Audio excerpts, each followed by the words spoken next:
Good morning, and welcome to The Story Behind the Story. I'm Ken Waddell, publisher of the Neepawa Banner. With me I have Kate Jackman Atkinson, our editor, and our news and sports reporter, Owen Devereaux. We're going to take a look at the news that's coming out this weekend for you to read, some of the happenings of the past week, and we hope that you'll enjoy our discussions. And as always, if you have feedback, you can get to us by email at news@neepawabanner.com, or you can phone us at 204-476-3401. So our front pages this week, both papers, Neepawa Press, Neepawa Banner, had some exciting action from the It Takes Guts sessions down at the fairgrounds on Sunday.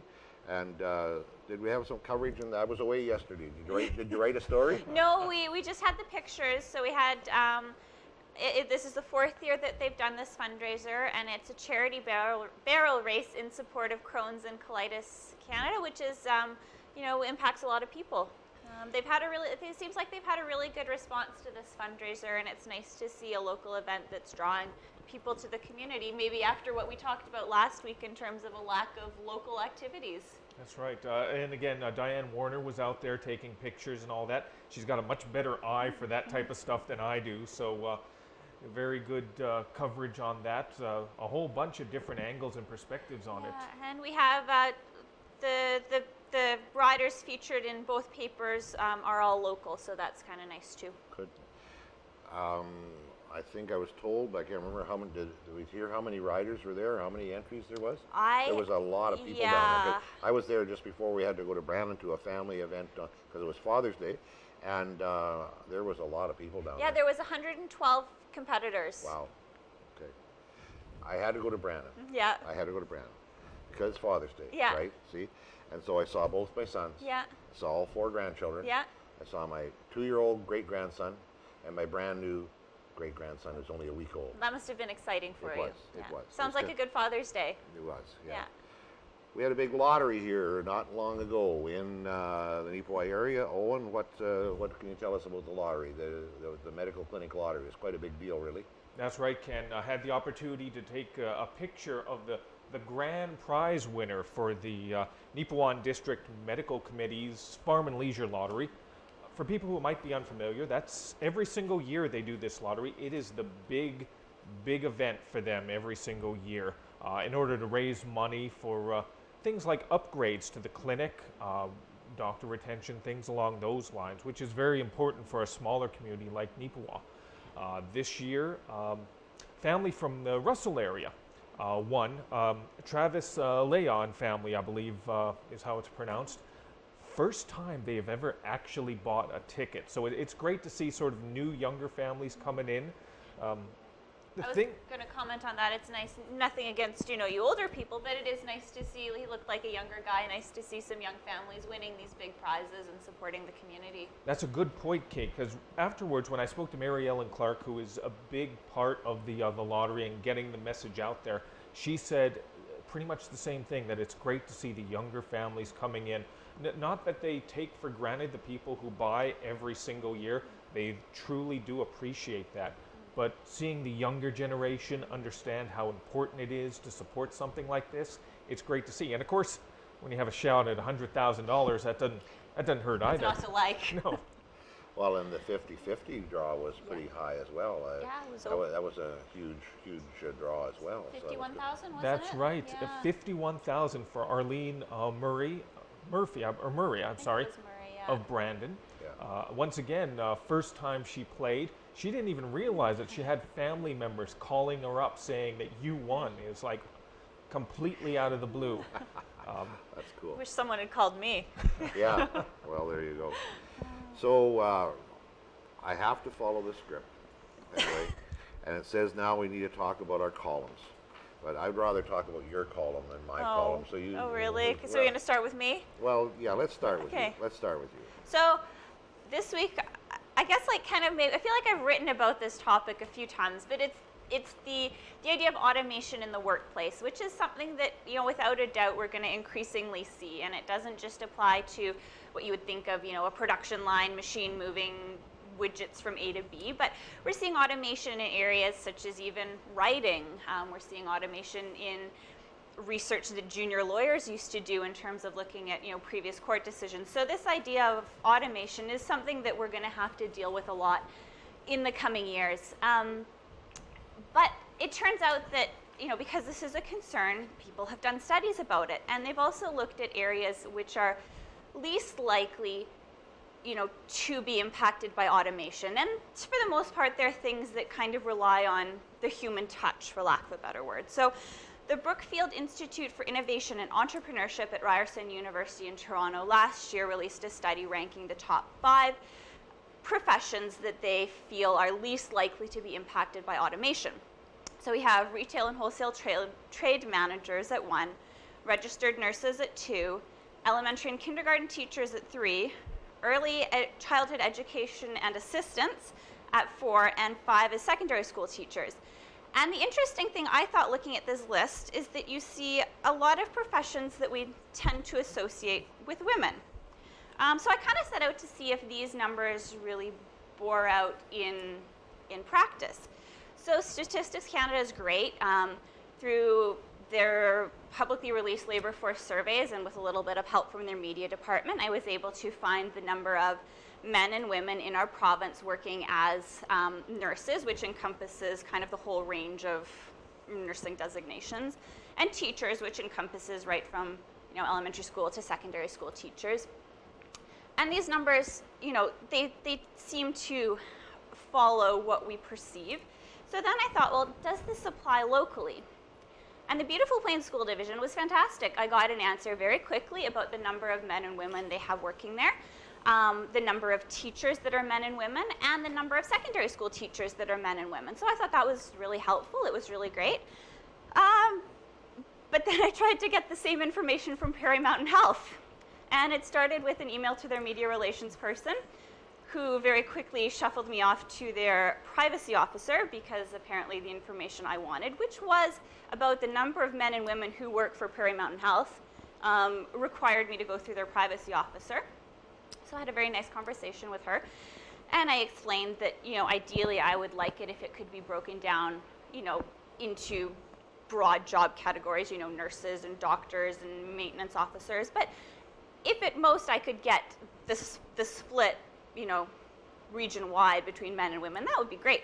So I got a letter back saying that they had received, my request on May 23rd, and that within 30 days I would have a response.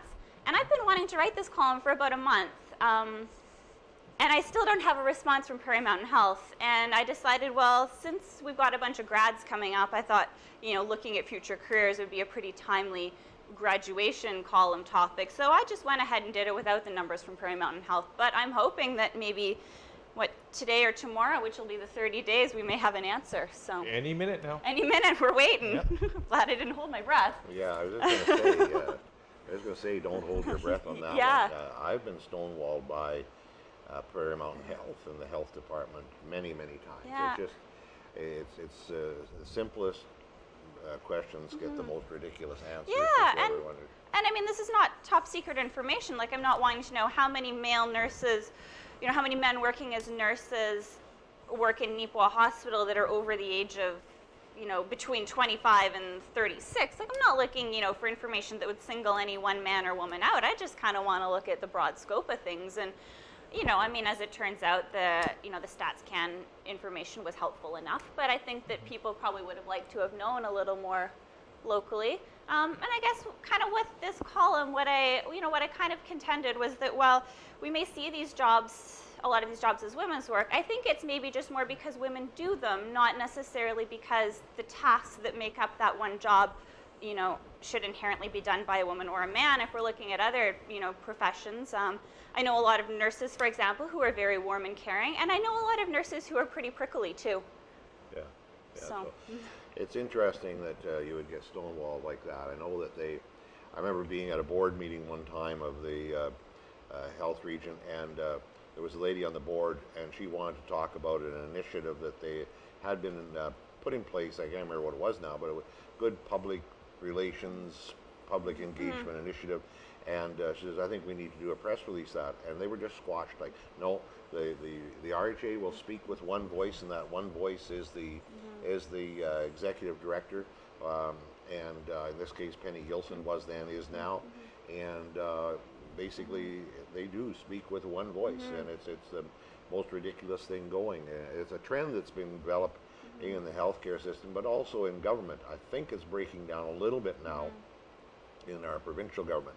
But to try and get an actual answer from a minister or a deputy minister, it's like pulling teeth. Yeah. It's just ridiculous. Yeah. Anyway, Well, and Beautiful Plains School Division was pretty forthcoming with the answers, and but I approached other school divisions in our region, and I didn't hear anything back from them either. So I guess I want to give a big shout out to Beautiful Plains because they were really helpful in this case. and I'm not surprised. They have been very good. My column dealt with the carbon tax, and I won't go into that this morning. We got more information coming on that. Manitoba is probably going to go down this same route and have a carbon tax. The federal government says thou shalt have a carbon tax.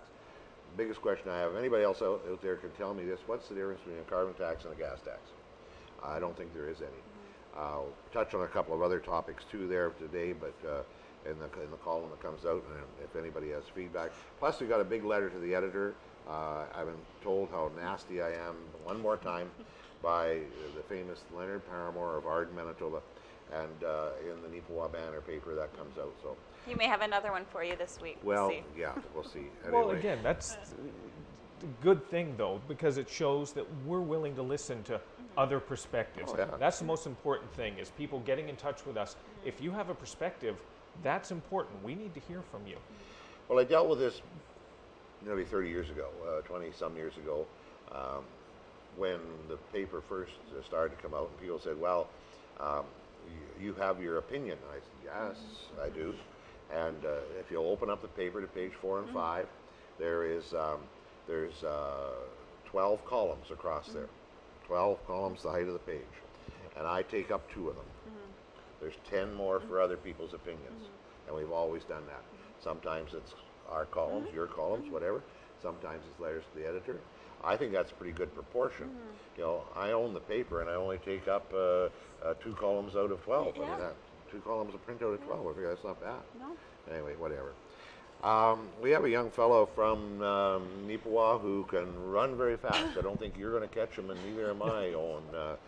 Daniel Heschuk, is it? Daniel? Yeah. That's right, 20-year-old Daniel Heschuk. Recently, this past weekend, the Manitoba Marathon, the annual Manitoba Marathon took place, and it was great to see so many representatives from Neepawa. It wasn't just Daniel. There were about, maybe about a half dozen, maybe a few more from Neepawa that And participated. area as well. Gladstone as well, you're right, Kate, and Minnedosa. What was special about Daniel was that he finished first in the half marathon. There was several thousand participants that were involved in that. It's the 4th time he's been involved in the half marathon. He's in the University of Manitoba. He's part of the track team there, which is great to see that he's continuing that after starting at NACI as part of the track team. So have to give a shout out to him for such a great effort at the marathon. You wonder where he's going next. I remember reading in the story, he said that each year he'd improved upon his score. So I guess there's not really anywhere else to go but up, but I'm sure that he'll be working on improving that time. What I thought was very interesting about that as well, Kate, is it isn't about winning or losing for him. It seems that way for a lot of runners, even though there is competitions there. It's about just achieving personal bests. It's that self-satisfaction that he really sort of ran after as opposed to winning. Cool. He certainly can run, and he's a fine young man as well. Is there any talk about maybe Canadian Olympic team down the road? Can he go that far, do you think? Or Oh, the possibilities are there, but he's just thinking about cliche as it is, one step at a time. yeah, but he takes a lot of them really fast. Anyway, we've got another young guy, Mr. Delalloy Jr. there. He's can hit a golf ball a long way, apparently. That's right, Hayden Delalloy, a young golfer. If you haven't heard of him, you will be hearing about him because, point blank, he's a better golfer than you are. Maybe that's not true, but he's definitely a much better golfer than I am right now. He's part of the ongoing tour, the Maple Leaf Junior Golf Tour, an event that goes on throughout Manitoba during the summer for young up-and-coming golfers. He's been involved in 3 tournaments so far, and he's won 2 of them. He won most recently in Toulon, coming in with an exceptional score, a 2-day total of 189. That was a full 9 shots better than the nearest competition. And what was even more impressive, before that, he had competed in Portage-la-Prairie, winning that event with a 2-day total of 174. This was amazing when I first saw it. He was a full 29 shots better than second place. Just the talent at such a young age, I believe 11, Yeah, 10. I was gonna ask, Yep. you know, so you can make all those other golfers watching feel pretty bad by sharing how old he is. Yep, I believe 10 or 11 years I think old. it was 11. And he's already at that exceptional level. I could never, if I break 100 when I golf, I consider it a personal victory, and he is already doing that on a regular basis. He's only going to be getting better, and you need to remember that name because it's one we're going to be talking about here for years to come. Cool. That is really nice. Now, totally different. Not sports. Not sports. We're changing topics We're changing here. topics. Back to business.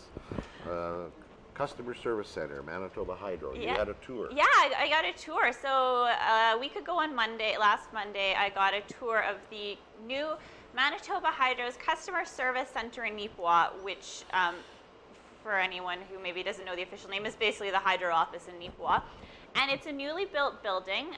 They're coming up to having been in there for a year. I didn't realize that they'd moved in and started moving in September. And I had a chance to go on a tour with Mark Pauls, who is an engineer with Manitoba Hydro. He was the project manager for this project and a similar one that they did in Ashern for a customer service center. So it was pretty neat to go on a walkthrough of the building with him. I know our colleague John Drinkwater was there and he videoed it, and it will be airing on NACTV. So you can read the story. You can also sit and watch the tour. Yeah, there were some interesting things about this building. It's 25,000 square feet. About half of that is office space. About 20% of that is what they call link space. So it's, you know, washrooms and locker rooms and some office space for the shop staff. I believe they have 20 to 30 field staff who work out of the office. And while they're mostly mobile in their trucks, they do have some workspace in the building as well. And that leaves the remaining space for high bay garage. As you would expect, it's a pretty state-of-the-art building. They've got each of those zones have their own climate control system. It's all very automated. You know, the lighting and the cooling and the air exchange. It's all completely automated, which is pretty cool. I'm assuming the building's very energy efficient. Yes, and one of the interesting things that may be relevant to people who are not planning to build 25,000 square foot buildings is that they did focus on efficiency, both in terms of building and ongoing operation, which ties in with Ken's P3s that you were talking about in your column this week. So in that respect, they wanted to keep the workspace flexible, so the interior office space is raised 18 inches off the floor, so they can rerun all the wiring, all the services that they need. They can reconfigure all the interior office space. The downside of that is that there aren't really any permanent walls, and I understand that that will of course be a bit of an adjustment to get used to a bit of a lack of privacy. And the shell of the building was built with these interlocking metal panels, and it's sort of one piece, metal on the inside, pre-finished metal on the inside, pre-finished metal on the outside, 6 inches of insulation between it. And in the more industrial portions of the building, that's their interior and exterior finish. So I know one of the things that Mark mentioned was that this sort of product might be of interest to people looking at building insulated shops. Looked pretty cool. So yeah, I thought that was a really interesting experience, and I really enjoyed the tour. I was there a little bit earlier, not quite as extensive. Mark gave you a tour as well, didn't he? Went Yeah. through the Chamber of Commerce after 5 evening, and it was pretty interesting.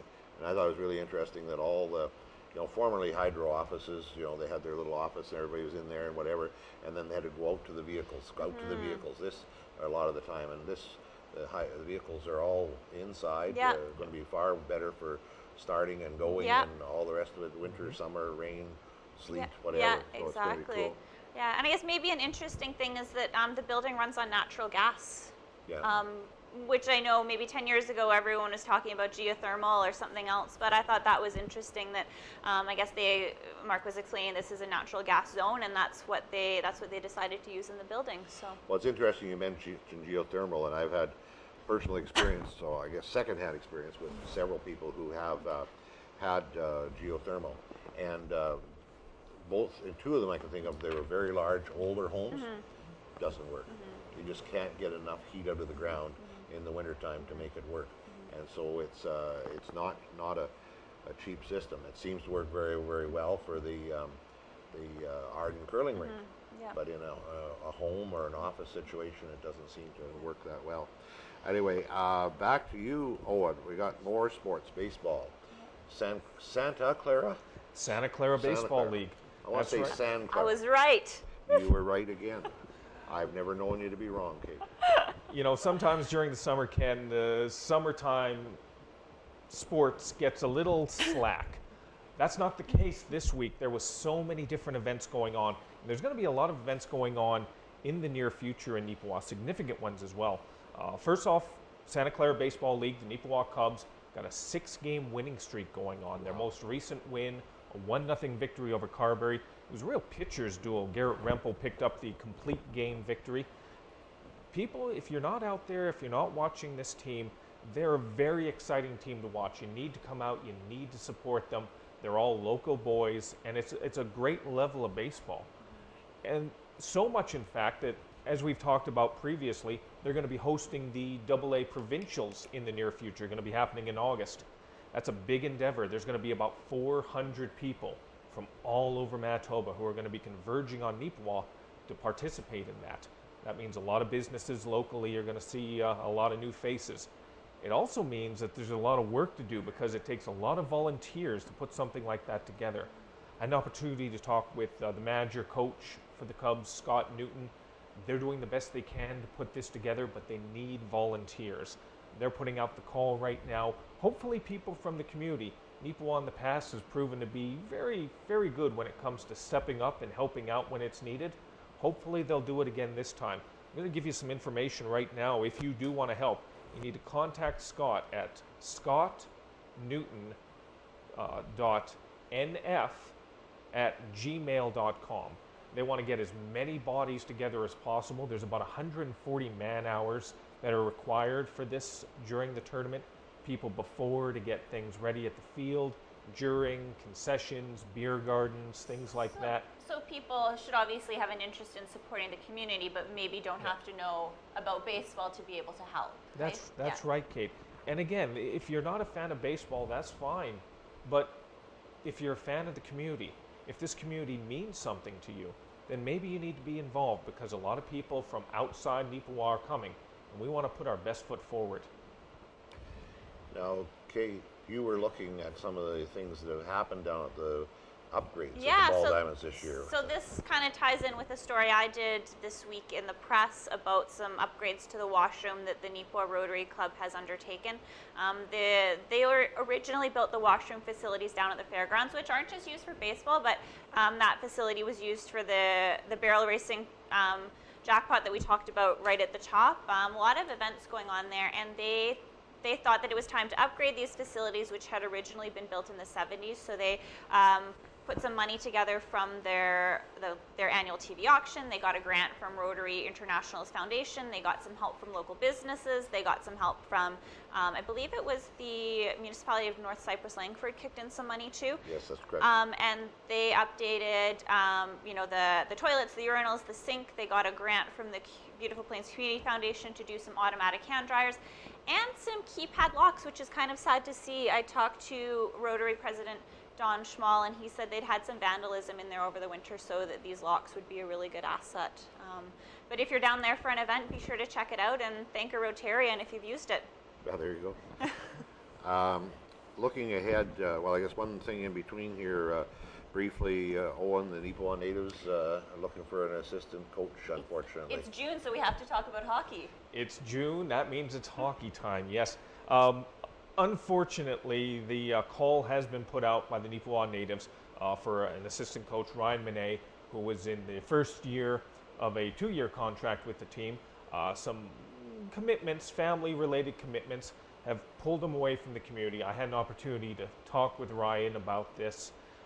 It's unfortunate. He really loves the community. The family is really taken to the community, but other commitments have to be looked after right now, so he has to step away. Neepawa natives have put out the call for a new assistant coach. Hopefully something will be coming down the pike, as it were, in the near future on that. So unfortunate to hear about it, but family always has to come first. Yeah, and Ryan really didn't want to leave and certainly the community I don't think wants to see him go either, but it's one of those things, as you say, family comes first. So MJHL schedule is out. We got our winter planned for us, Owen. It's all laid out for us. Oh, and by the yes. way, Kate, you have to attend all the hockey games this year too, because we know you really love hockey. Yeah, I'm a huge hockey fan. That's right. It's why you always see me at the games.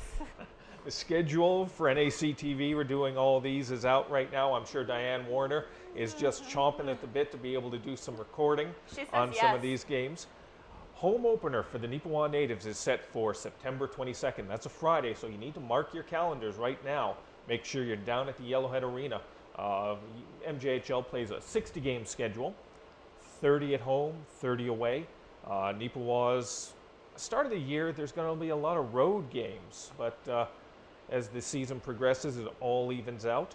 Should be some very exciting action happening down there. 4 games in September to start off. Only one of them is a home game. So if you want to see the Natives early on, September 22nd, that's the Friday, that's your chance. And I think the last 4 games, I think, are home games in March. And I think our last game is the March the 2nd, perhaps? That's right. The Yeah. very last game of the season is on March 2nd against Verdun.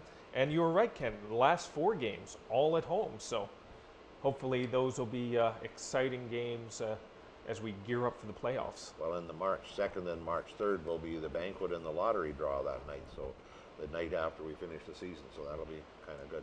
You guys are foretelling the future that the season's ending March 2nd? No, the regular season. Yeah. The regular season. And see, the banquet will be a great kickoff going into the playoffs.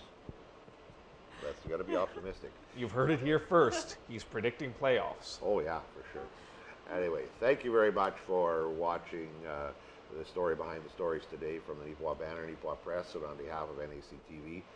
As always, we were looking for your feedback. We welcome it. Even when it's a letter to the editor that tells Ken Waddell that he's not very bright. That he's full of something that comes out of, what is it? No, This- I don't no? know what. No, I don't know. Nobody would ever accuse me of that. Anyway, thank you very much for watching, and we'll see you next week.